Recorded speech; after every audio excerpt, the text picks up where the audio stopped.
Well, beloved, now what? This is our first episode since the election, and we know many of you are reeling right now, wondering what's ahead. We've heard from so many of you. You may feel afraid, terrified, dazed, confused, not even sure where to start to make sense of life right now and how we move forward. So let's talk about that today. We're going to talk about fear, grief, what's next, and never, ever losing hope. And remembering always that we are loved, we are beloved, and that we are not alone. Would it be okay if I were to tell you that I am afraid someday? So I call you up and you call me down. Would it be okay? Well, hello and welcome to the FreedHearts podcast. My name is Robert Cottrell, and I'm here as always with Susan Cottrell. Hi there. Hi. How are you? Good. How are you? Welcome back. Yeah, welcome back. Folks, welcome. Connect with us, please, at FreedHearts.org. Check out all the resources. We have a ton of resources and links and things for you on the resources page at FreedHearts.org. And also, don't forget, Susan does some counseling, some life coaching on a very limited basis. If you're having some issues that you would like to work out, kind of one-on-one, please reach out to us, podcast at FreedHearts.org, or there's a little counseling link there on the website. And also, we are a listener-supported podcast, so we don't have any ads by design. So if you like what you hear, please support us. We would appreciate it. Again, all of that is at freedhearts.org. Also, just a little bit of a tease, a little encouragement to keep listening to the end. And we assume you always do, of course.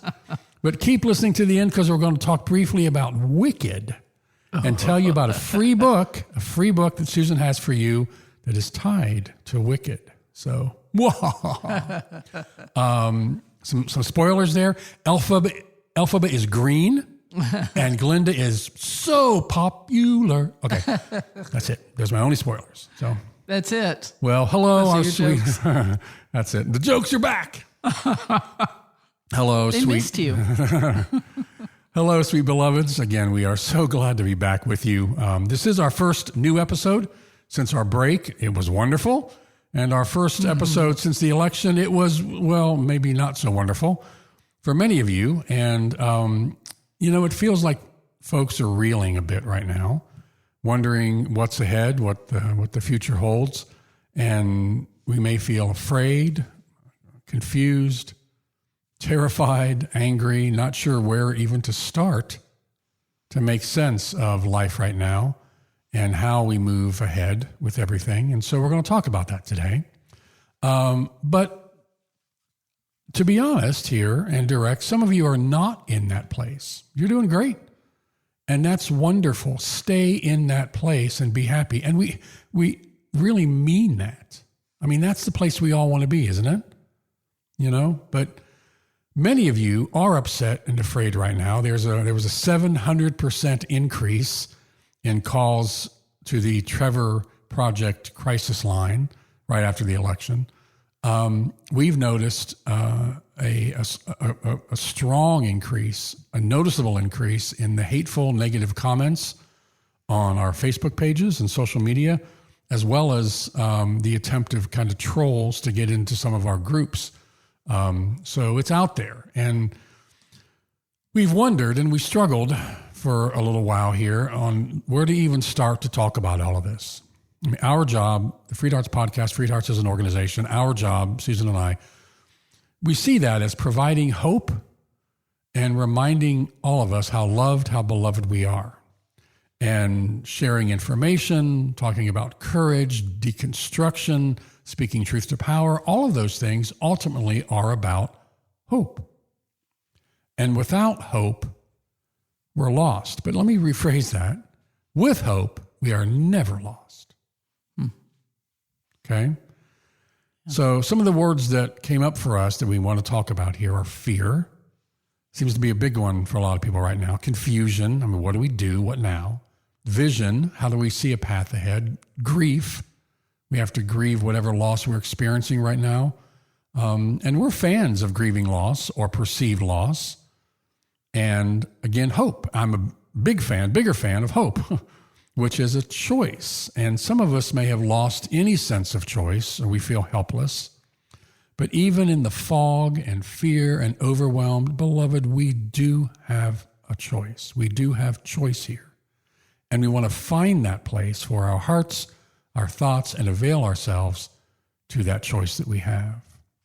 Yeah, I just saw something by Brene Brown, and she said she had a big learning curve on this, that naming emotions doesn't give the emotions power. It gives us power to move through those emotions, to make meaning, make new choices, and learn about ourselves and the world.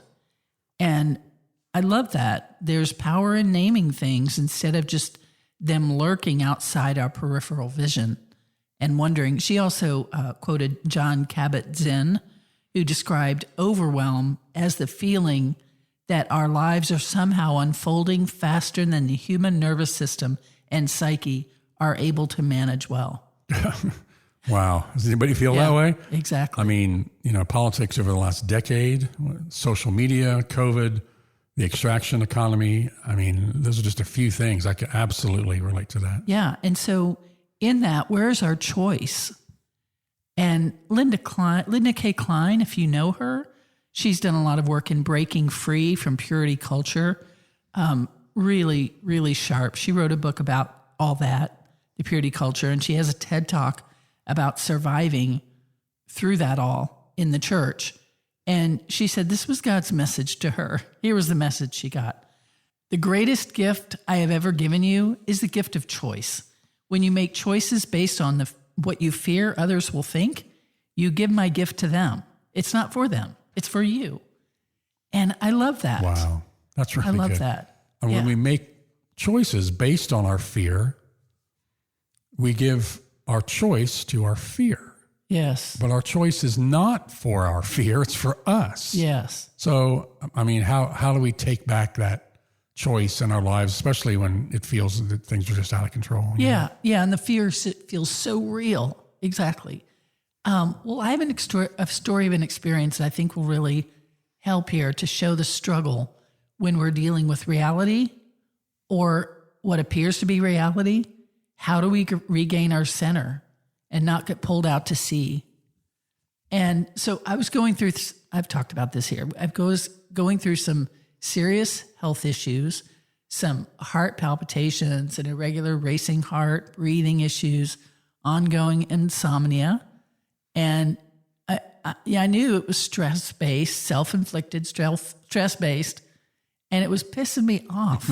It was pissing me off because this was in the last 5 years after the cancer was gone, if you remember that.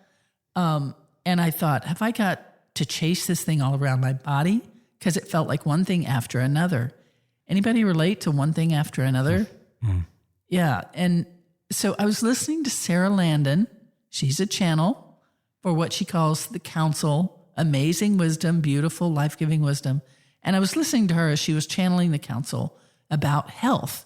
And I was like, I mean, I've been in tears over the nights where I simply just could not sleep in my mind.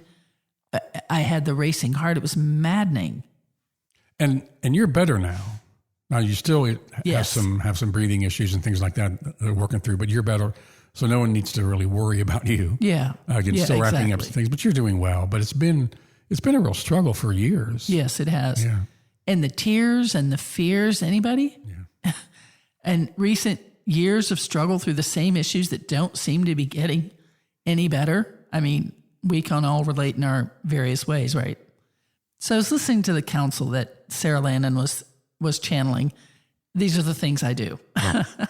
And we're talking about high-level spirit guidance that transcends our human minds, amazing wisdom. And they said, speaking of health, they said, we know that when you have health issues, they get your attention. They get a lot of your attention. But it's vital for you to remember that you are bigger than your health issues, to pull back and get a bigger view. There's so much more to you than your health issues. And I'm telling you, those words were a healing balm for me. You, Rob, have heard me reference these words many times now, to see myself as way bigger than whatever the issues are. It grounds me and gives me vision. And I picture a narrow little raft, right, riding along the waves. And it's really bouncing around, feeling very unstable. But if you take that raft and you put a big ocean liner around it and seal it in there, it becomes very stable. And even though the raft is still in there, it's now being supported and held by a much bigger and much stronger vessel. And it's safe. It can rest. Yeah, so having this vision actually lifted the weight off of your health issues. And I mean, over time, those issues have been resolved. I mean, you don't have heart palpitations, you don't have meds, and there's nothing wrong with meds, but you didn't really want to be on them. Yeah. You're sleeping well, and after some years of struggle, and Yeah. we didn't mean to give you a rundown of Susan's health issues here. Right, exactly. But I think it's very similar to what a lot of us are experiencing right now in terms of fear and uncertainty and the response in our thoughts and our choices. Exactly. When we experience feelings that the world is on fire or our country is on fire, it gets our attention. It gets a lot of our attention. But we're bigger than whatever is in the news. Say that again. When we get the feeling that everything's on fire, it gets our attention, a lot of our attention. But we are bigger than whatever is in the news. We are bigger than our fears or even real threats. We're bigger than all of that. And there are so many people out there with good hearts who want good outcomes for you and for us, who love you and want to protect you and will fight to protect you. That's the bigger picture to remember. Yes. It's not to minimize your fears, including your well-founded fears and the ones that are more fear than truth. We have a lot of those. Yeah. You and I have a lot of those too.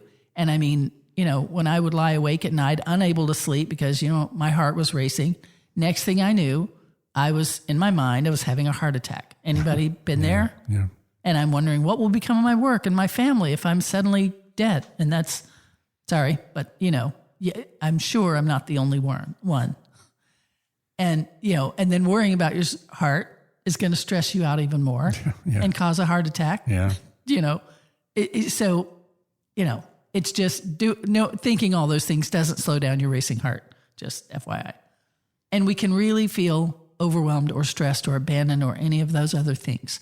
And I was doing due diligence, everything I felt guided to do. I would say to my guides in another sleepless night, fix this, or show me how to fix this. And I had to recognize, or I had to create really that larger story that the council was talking about to let me find peace and breathe. And it is a work. It's a journey to do that is what I mean. But it was literally the bigger view, finding that bigger view, stepping back and finding the bigger view that brought you peace. Yes, it was. And we need that bigger view all around what we're going through right now. Yes. All in this floating, bobbing country where people feel isolated on rafts in a storm. And we seem that we're just busy fighting others on the raft, which makes everything feel all the more unstable. And we may be at a precipice of change in this country. Now, I want to recommend this to listen to. It's the best assessment of where we are and what this election may mean now. It's a podcast of Jon Stewart talking to Heather Cox Richardson, an amazing American historian, talking about what this election means and what possible road is ahead. So please do yourself a favor and listen to this. I'll tell you, my friend sent it to me, and it took me a minute to listen because I didn't want to increase my angst, but it didn't. Yeah. It actually calmed me and grounded me and gave me context. Yeah, it's on Jon Stewart's podcast, Jon Stewart's podcast, and it's when he's talking with guest Heather Cox Richardson. Yeah. And it names where you are and gives you power. Yeah, and as we said on a previous episode, in times like this, we must remember that there have always been times like this. And the truth is, beloved, that we've survived some terrible, incredible things. Our country and our world have survived outrageous difficulties, like the Civil War, like the Great Depression, like like the nuclear threats, all these kind of things, and all the aftermaths. I mean, Civil War, that seems like a contradiction in terms, civil, and this is not to minimize those difficult things or the difficult things that may lay ahead. No, not at all. There are a lot of casualties. Yeah. Many, probably most cataclysmic events have had a lot of casualties, but we can always move forward together in love towards more and more healing and wholeness. I mean, you've heard it said that this too shall pass. It may pass like a kidney stone, but it will pass. Yeah, and we're not minimizing the casualties. We're not minimizing fear. We're really not. We're wanting to give hope, and it's that arc that bends toward justice, even though it takes so darn long. Yeah, it's stepping back and finding that bigger picture. Again, not to minimize the rafts that we're on or the power of the storm that's causing the rocking and the dipping and the water sloshing aboard. But we say this to put some stability around it, to lash our boats, to tie our boats together, beloved, and say, we are in this together. We are not alone. And we want you to know that there are a lot of people fighting on your behalf. A lot of people. Yes. And they won't stop. Yes. That's right. And spiritually, we're coming into a time of transcendence, spiritual transcendence, unlike any in human history. All the gurus are saying so. All the cool kids are saying so. And that bigger spiritual perspective of the world right now and my place in it, that motivates me more than anything else to feel like I'm part of the machinery right now that is making the world better. I love how tenderhearted you are. I absolutely love how tenderhearted you are. And it's so true. And so, you too are in a cog in the machinery here of change, and you have a place. You're in the time that you're in for the changes that are happening, and they are happening. And if you can make sense of that for yourself, it will do you a lot of good. We mentioned meaning making. That was one of the things Brene Brown mentioned in that thing I read too. Meaning making is very powerful. And Viktor Frankl, the Holocaust survivor with his famous Man's Search for Meaning from 1946, he developed his idea of meaning making from his time in the concentration camp. Wow. And he found that those who survived the concentration camp were the ones who found meaning. And I can't imagine a worse experience than a concentration camp. I mean, and it may sound impossible, not just to react to the horrors that they were put in, but those who were able to find meaning, to create meaning of their experience, were the ones who survived. Yeah. That's so powerful. Yeah. And Viktor Frankl said, between stimulus and response, there's a space. In that space is our power to choose our response. In our response lies our growth and our freedom. Wow. Yeah. And we too can choose our response, and we must do so for our own sanity and our well-being. It's easy to doom scroll, I know, about all the things that are going to hurt you or may hurt you in every possible fearful scenario. You've come in and said, are you doom scrolling? But it doesn't help us. And when you doom scroll, the fearful content just goes straight in without any breaking apart, pausing, and assessing what you're taking in. It's like swallowing your food without chewing or even looking at what you're eating. So let's all make an agreement not to doom scroll and take these fears in whole, because it's not only unhelpful, it's harmful to us. Yeah. And it's equally harmful to doom scroll in your own head, getting caught in a loop of everything that's going to hurt you and all the risk you're in and everything that's against you. You don't want to take all those fears into your body without considering if you even want them in your body. You don't. Yes, you don't. I mean, I know we've all done that plenty, and we don't need an election to get caught up in our own pattern of fears and doom. When we do get caught up in a loop in mind or physiology of doom scrolling fear in our negative self-talk, or negative body responses, we want to interrupt those patterns of thought like an earworm that you can't stand, but you desperately want to get rid of. And it's a thing called pattern interrupt to shift your mind away from that loop. Breath is the hack to this. Did you just sigh? Yeah. Yeah. Yeah. I mean, it's so powerful. And this is such, I mean, we see people in our own family doing this and and I hurt for them, you know? Yeah. Yes. And it's doom scrolling, fear scrolling. Yes. You know, and that's why it's so important to discern. I mean, look but not stare. You know, stay informed, but don't just scroll and scroll and scroll. And when something triggers you like that, to discern what is the source? Is it real? Is it perceived? Is it a maybe? What, you know, it's so important in this right now. Actually, and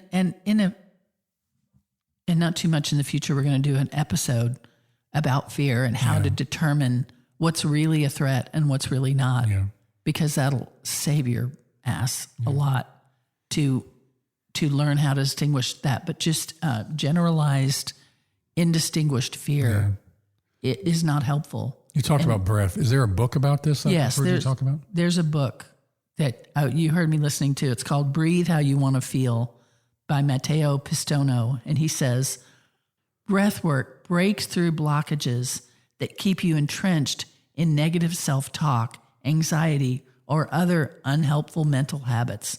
When you initiate a conscious breathing pattern, you condition your awareness to observe what is actually happening within you and watch real-time changes. You cannot think your way out of a stressful situation.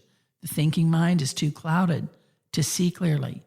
You need to engage your body, use your breath to tap into your mental awareness with a non-judgmental perspective to become cognizant of the physical and emotional components of any experience. Wow. Now, I know that feels like, I've heard about breath. What can I do that's real? But in a panic, in fear, breath is real. It is your true hack into your physiology to ground you and find peace. Well, when you feel fearful and when you're reeling, when you are terrified, notice your breathing. Yeah.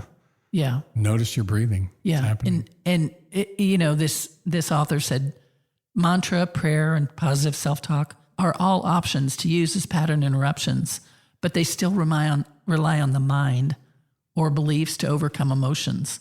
And he said, really, you need your body. When you use your breath, it creates an immediate physiological change and gives you the spaciousness to see things differently. Wow. Yeah. Wow. It's really helpful. And you touched on this a bit earlier, and I think I just did as well, but I want to say here again that I think it's so very important to focus on real threats with action steps versus what may happen. Yeah. And remember, on social media, the absolute goal of social media is just to get you to click. Yeah.